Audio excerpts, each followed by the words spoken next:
The Biden administration is welcoming Israel's agreement to allow daily 4-hour pauses in fighting in parts of northern Gaza. The president calling it a step in the right direction while acknowledging frustrations. It's taking a little longer than I hoped. Tens of thousands of Palestinian civilians have fled the north through a designated safe route.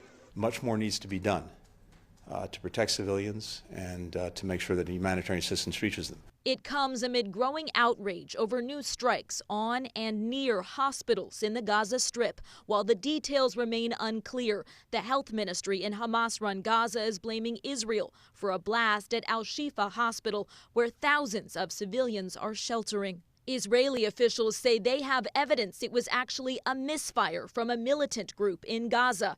Aid organizations pointing to international humanitarian law protecting hospitals. The different parties to the conflict need to ensure that these hospitals are not put at the center of their fighting. As the Israeli military pushes its ground forces deeper into the Gaza Strip, officials are defending their tactics, claiming that Hamas hides its headquarters below Al-Shifa Hospital. U.S. officials have not confirmed that. And if Hamas uses hospitals as it does to shield its military infrastructure, they have lost their immunity now, and in doing so, Hamas has committed the war crime.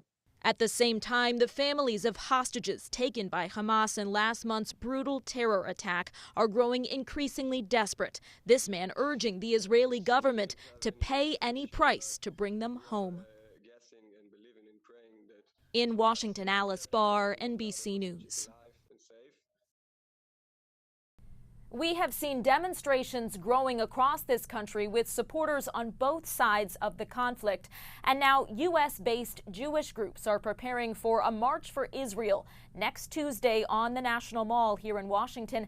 As many as 60,000 people are expected to turn out. In Washington, Alice Barr, NBC News.